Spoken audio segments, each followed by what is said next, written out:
informasi terkait kapan awal musim hujan di Indonesia. Sebetulnya informasi ini telah disampaikan kurang lebih bulan lalu ya, bulan apa kemarin, September. Ini jadi akan kami update perkembangannya. Diawali dengan slide pertama. Jadi Kak, ya baik. Bagaimana evaluasi musim kemarau lebih dahulu sebelum menjawab kapan awal musim hujan.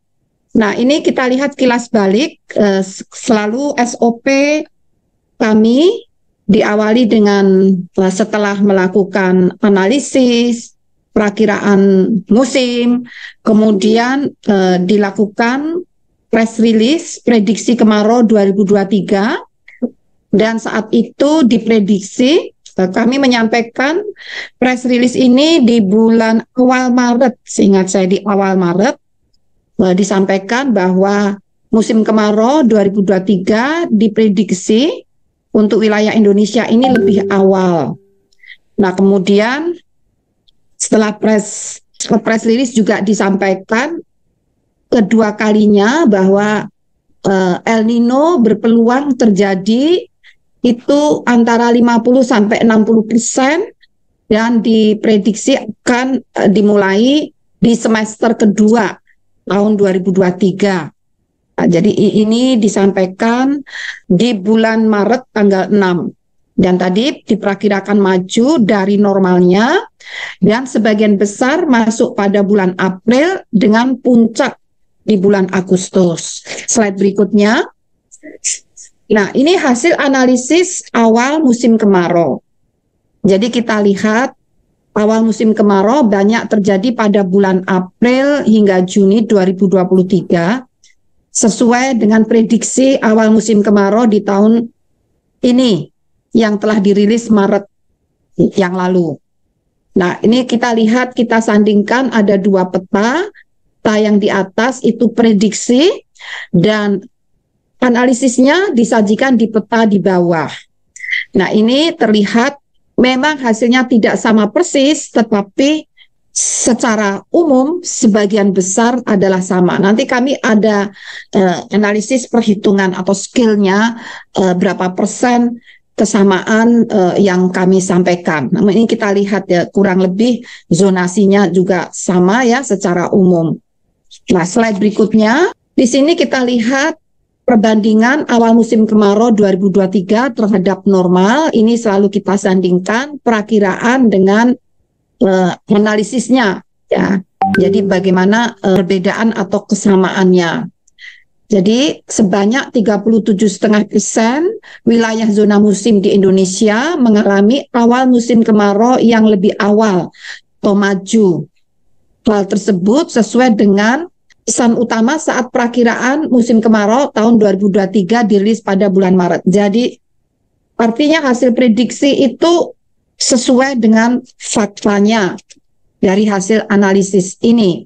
Nah, juga dilihat yang maju ini yang warna coklat itu kurang lebih 37%, yang sama 19%. Maksudnya awal musim kemarau yang dibandingkan dengan normalnya itu sama 19%, tapi yang lebih maju 37% dan yang mundur 23%.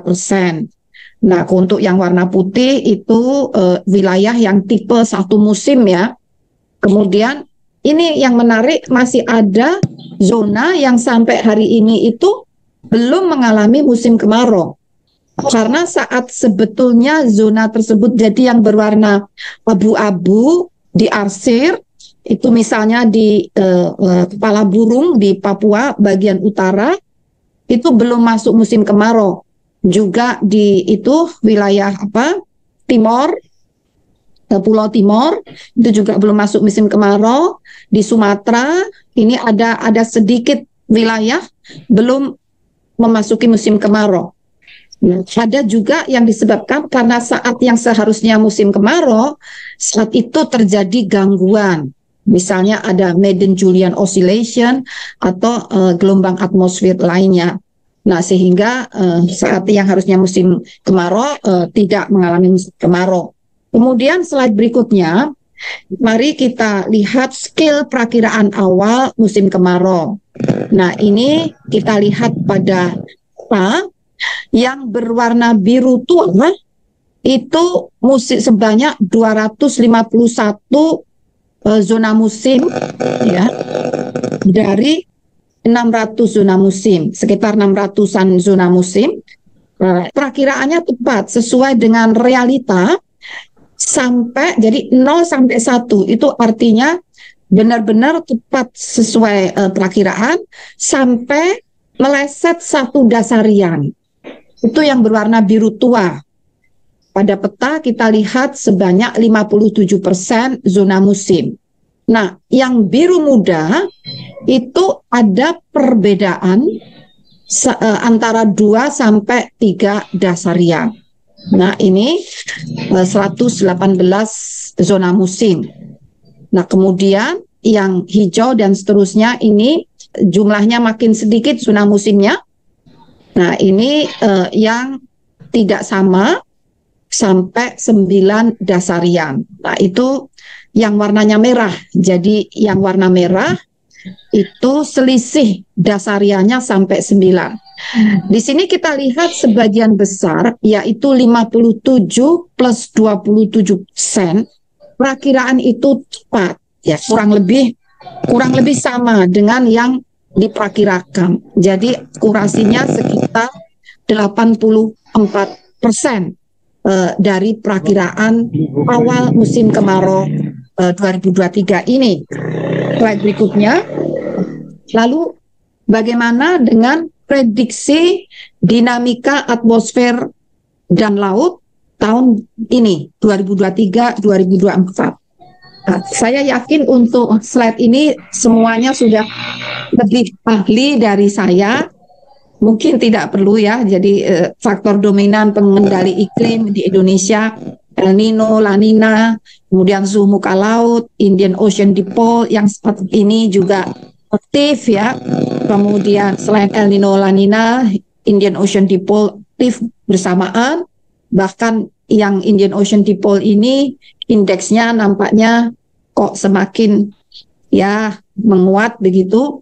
Kemudian monsun Asia, monsun Australia, dan variabilitas intersesional serta gelombang atmosfer seperti MCO, Rossby, dan Kelvin. Nah, mari kita lihat slide selanjutnya. Nah, BMKG telah memberikan peringatan dini El Nino, ya, itu dirilis tanggal 2 Februari.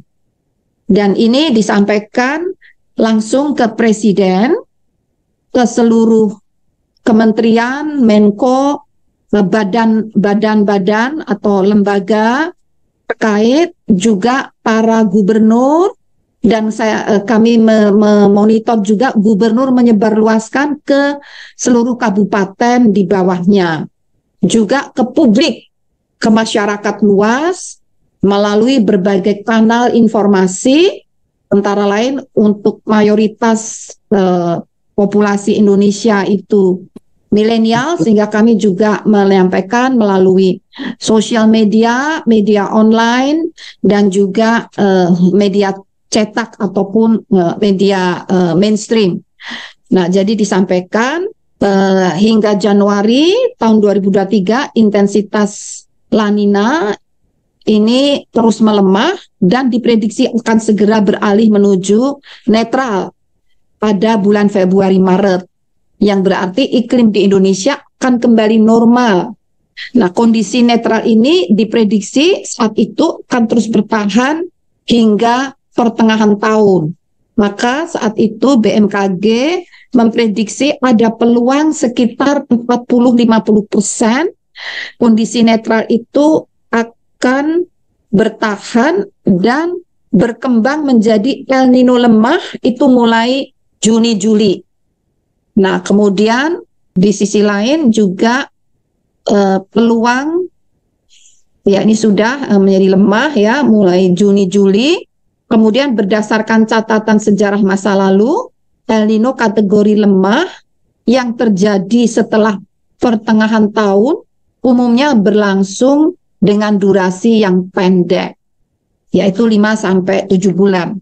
Nah, artinya kalau dimulai Juli atau Juni-Juli, nah ini sampai awal tahun 2023. Baik, slide berikutnya, analisis anomali suhu muka laut yang dilakukan. Di sini kita melihat adanya indeks ENSO saat ini berada pada nilai 1,719, masih El Nino level moderat. Kemudian indeks IOD berada pada nilai 2,014, yaitu fase positif. Nampaknya memang IOD lebih kuat dibandingkan indeks El Nino. Nah, kemudian mungkin kita lewati dua slide berikutnya, atau ini kita sampaikan sekilas ya. Prediksi angin lapisan 850 milibar dari sumber ECMWF hingga dasarian 2 Oktober, angin timuran monsun Australia masih aktif di bulan Oktober dasarian kedua dan mendominasi wilayah Indonesia. Ini terlihat pada gambar di atas pada peta. Kemudian monsun Asia diprediksi mulai masuk wilayah Indonesia pada bulan November tahun ini dan menyebabkan daerah pertemuan angin di wilayah Sumatera, Kalimantan, Sulawesi, Maluku, dan Papua. Kemudian daerah pertemuan angin tersebut semakin bergeser ke selatan pada Desember 2023. Sehingga diprediksi mulai masuklah musim hujan. Slide berikutnya. Nah, ini kemudian analisis dan prediksi ENSO dan IOD. Di sini kita lihat El Nino diprediksi akan terus bertahan pada level moderat. Meskipun itu grafiknya kecenderungannya semakin menurun di grafik sebelah kiri. Jadi pada level moderat hingga bulan Desember, Januari, Februari 2024. Kemudian IOD positif diprediksi akan bertahan hingga akhir tahun 2023. Nah, di situ kita lihat puncaknya sudah tercapai ya. Kemudian akan berangsur-angsur turun. Baik, selanjutnya mari kita lihat prediksi musim hujan tahun 2023-2024. Nah, perlu kami sampaikan bagaimana metode atau proses kami memprediksi musim hujan ini.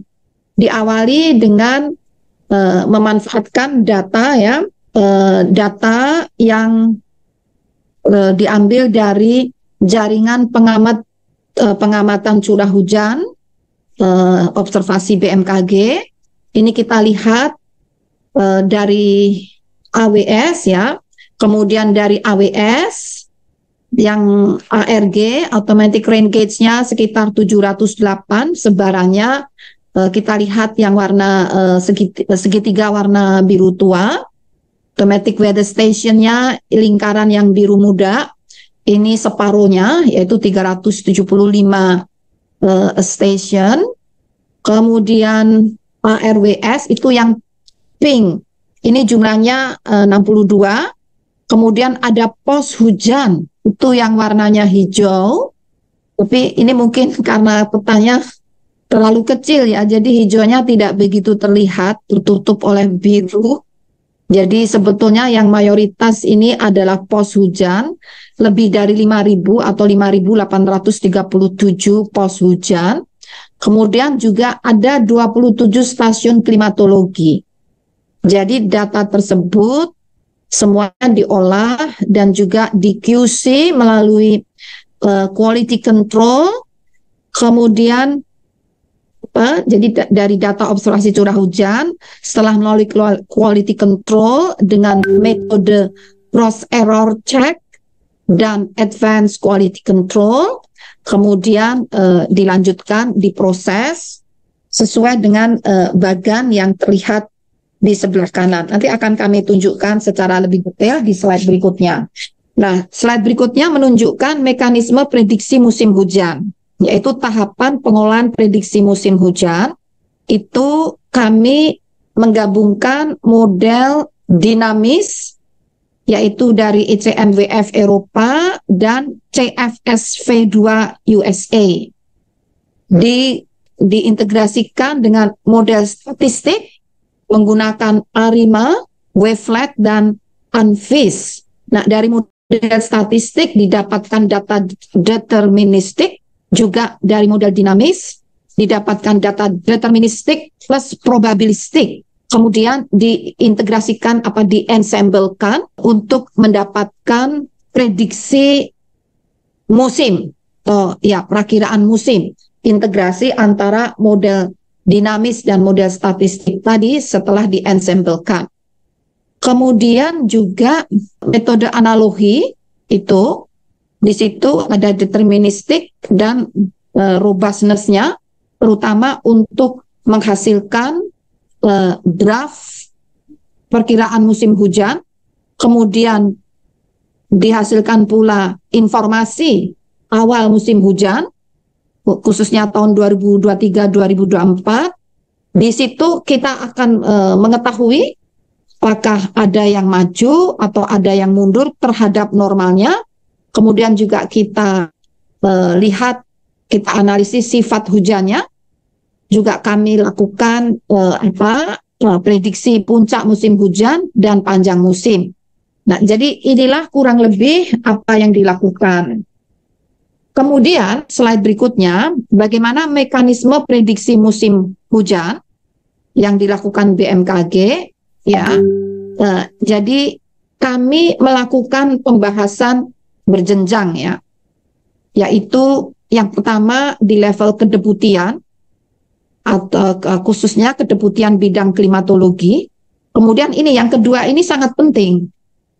Jadi kami melibatkan pakar dari perguruan tinggi, terutama selalu ITB dan IPB, dan juga dari lembaga riset, terutama BRID, setelah selesai di level kedeputian.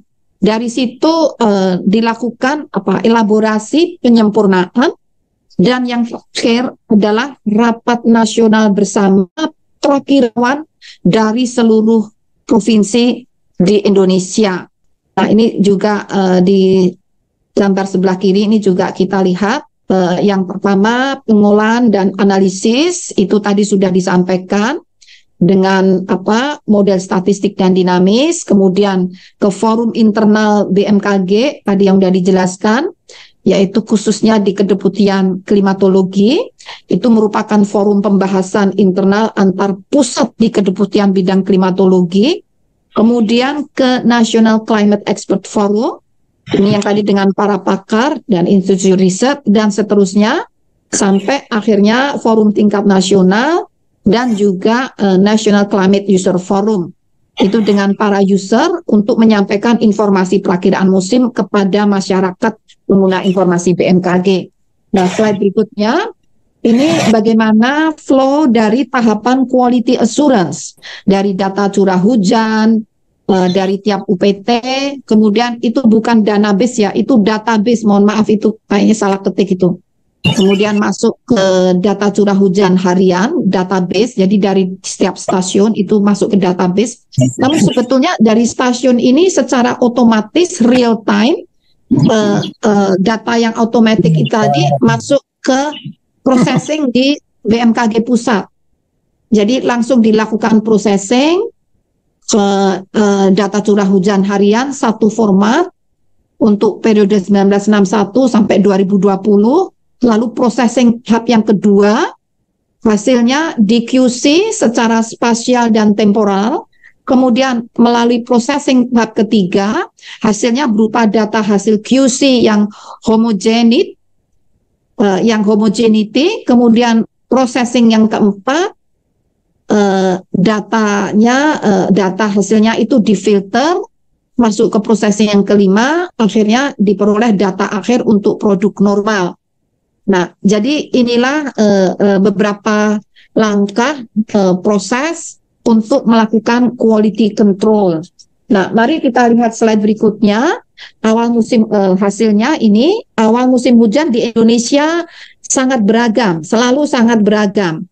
Bervariasi mulainya mulai dari Ada yang bulan Januari, Februari ya, bahkan sebetulnya Oktober itu sudah ada yang dimulai, tapi ini data tahun kita ini adalah data tahun 1991 hingga 2020. Rata-ratanya kurang lebih semacam ini awal musim hujannya tidak seragam. Yang pink-pink itu dimulai Maret, kemudian yang hijau ini dimulai September, kemudian ada yang November, kuning. Ini jadi data komposit selama kurang lebih 30 tahun. Seperti itu. Jadi untuk pembanding nanti dalam menganalisis awal musim hujan di tahun ini hingga awal tahun depan. Untuk slide berikutnya, jadi data yang tadi itu menunjukkan kriteria normal ya, musim hujan yang normal yang peta sebelumnya, maaf diulangi lagi peta yang sebelumnya, ini kondisi normalnya, mohon maaf yang sebelumnya, ya benar. Nah ini kondisi normal yang dihitung selama 30 tahun terakhir yang akan disandingkan dengan prediksi awal musim hujan. Silakan di slide berikutnya. Nah, di sini prediksi awal musim hujan hingga pertengahan tidak terjadi secara bersamaan ya. Hingga pertengahan Oktober tahun ini, beberapa zona musim sudah memasuki musim hujan, yaitu di sebagian besar Aceh, Sumatera Utara, sebagian besar Riau, Sumatera Barat. Jadi secara umum di sebagian Sumatera, termasuk Bengkulu, kemudian juga di sebagian Kalimantan, sudah mulai, kemudian di Sulawesi Tengah juga sudah mulai, di Maluku dan Papua Barat serta Papua. Nah ini sudah mulai di bulan Oktober. Namun sebagian besar secara bertahap itu dimulai bulan November, itu terutama yang bulan November itu yang warnanya kuning, kemudian kuning agak abu-abu ya, kuning-kuning itu di bulan November. Kemudian selanjutnya ada yang warnanya coklat orange, mohon maaf jangan digeser ya, itu di bulan Desember itu yang coklat-coklat. Jadi misalnya di Sulawesi itu ada di bulan Desember, bahkan awal itu baru di bulan Januari. Misalnya di Sulawesi Utara, meskipun sebagian Sulawesi Utara sudah dimulai juga November. Satu pulau pun tidak seragam, tergantung posisi koordinat lintang bujurnya juga. Kemudian yang terakhir itu baru masuk April, itu musim hujan. Yang warnanya hitam itu ada di pulau kecil itu di timur Sulawesi itu ada. Kemudian yang baru masuk, tapi sebagian besar itu sudah November itu sudah mulai hujan di sebagian besar. Yang kuning coklat itu sebagian besar di bulan November, termasuk di Jawa, di selatan Sumatera, di selatan Kalimantan, dan sebagian Papua. Prediksi awal musim hujan ini kita lihat ya, di sini di bulan November ya, kita lihat tadi sudah dijelaskan, ini kita lewati saja di slide berikutnya. Ada 446 zona musim itu mengalami mundur dibandingkan normalnya. Nah ini ada 446 yang mundur. Di sini yang warnanya coklat tua dan coklat muda. Nah ini yang coklat tua itu mundur lebih dari 3 dasarian. Coklat muda itu mundur 2 dasarian. Nah yang mundur lebih dari 3 dasarian itu sebagian besar wilayah, yaitu 64%, termasuk di Jawa, sebagian Sumatera Selatan, dan sebagian Kalimantan Selatan. Itu mengalami mundur. Nah kalau yang maju itu sedikit ya, yang warnanya hijau, itu misalnya hijau muda, itu maju 1 dasarian, itu di Kalimantan, sekitar Kalimantan Timur, kemudian juga di sebagian Sulawesi Utara dan Sulawesi Tengah, serta di sebagian mana? Ya, itu di Sulawesi. Kemudian yang sama itu yang warnanya kuning di sebagian Papua. Meskipun di Papua di bawah kepala burung itu mundur, tapi di atas kepala burung itu sama, di timur kepala burung itu maju. Jadi tidak selalu sama ya dalam satu pulau, tergantung posisi bintang bujurnya. Slide berikutnya, coba. Nah, prediksi sifat musim hujan yang bawah normal itu ada 64 zoom, itu kurang lebih 9% ya, kurang lebih. Kemudian yang normal itu 566 zoom, zona musim, dan yang di atas normal ini juga kurang lebih 9%, 69 zoom. Nah, yang normal itu yang kuning ya, sebagian besar wilayah Indonesia sifatnya normal, sama dengan rata-rata klimatologisnya, curah hujan bulanannya itu kuning. Nah, yang mundur itu yang warnanya, yang di bawah normal itu yang warnanya coklat, yang di atas normal warnanya hijau. Slide berikutnya, prediksi puncak musim hujan sebagian besar itu kita lihat pada histogram, itu Februari sebanyak 215 zona musim, kemudian juga Januari 170 zona musim, itu yang warnanya biru-biru. Nah, itu terjadi puncaknya di bulan Januari Februari, terutama di sebagian wilayah Sumatera bagian selatan, di seluruh Jawa ini dan Nusa Tenggara termasuk Bali itu di bulan tersebut Januari Februari, juga di sebagian Kalimantan, di sebagian besar Sulawesi dan sebagian besar Papua itu Januari Februari. Nah, sisanya puncak musim hujan itu November Desember yang hijau itu di sebagian besar Sumatera dan sebagian besar Kalimantan.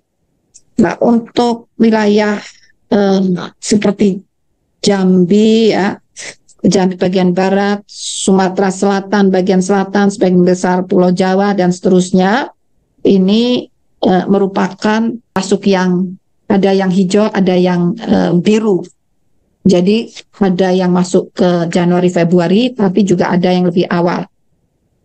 Baik, mari kita akhiri dengan ringkasan.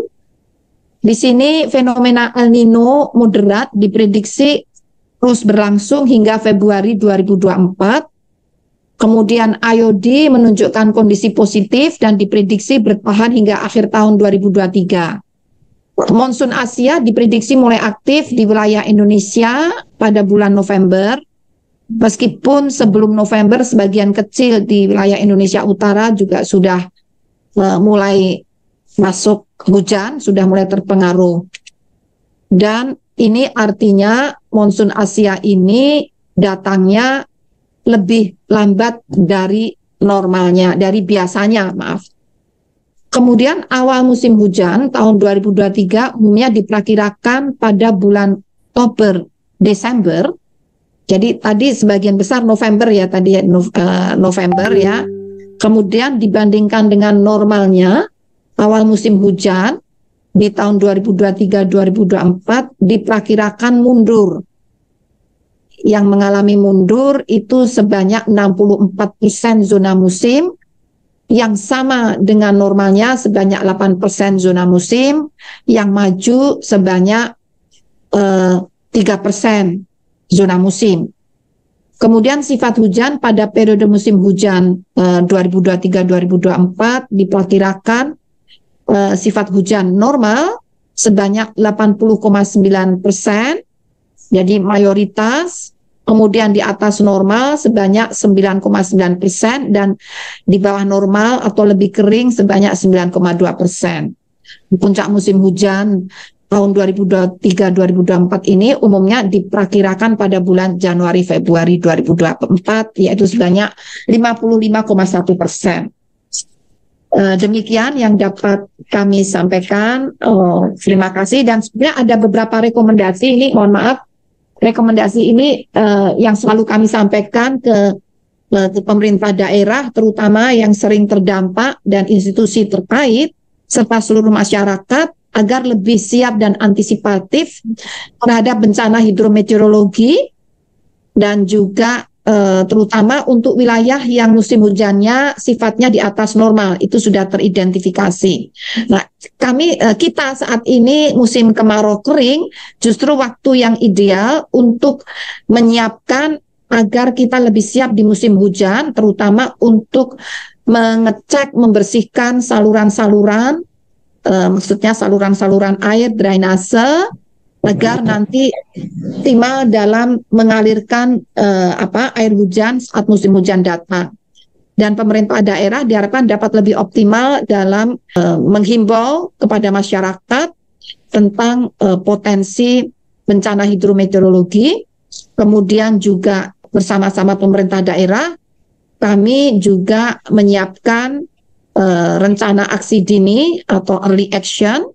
Terutama ini dilakukan oleh pemerintah daerah, namun kami mensupport pemerintah daerah untuk melakukan hal tersebut, untuk kesiapan apabila terjadi kondisi ekstrim, early action-nya harus seperti apa dalam merespon peringatan dini BMKG.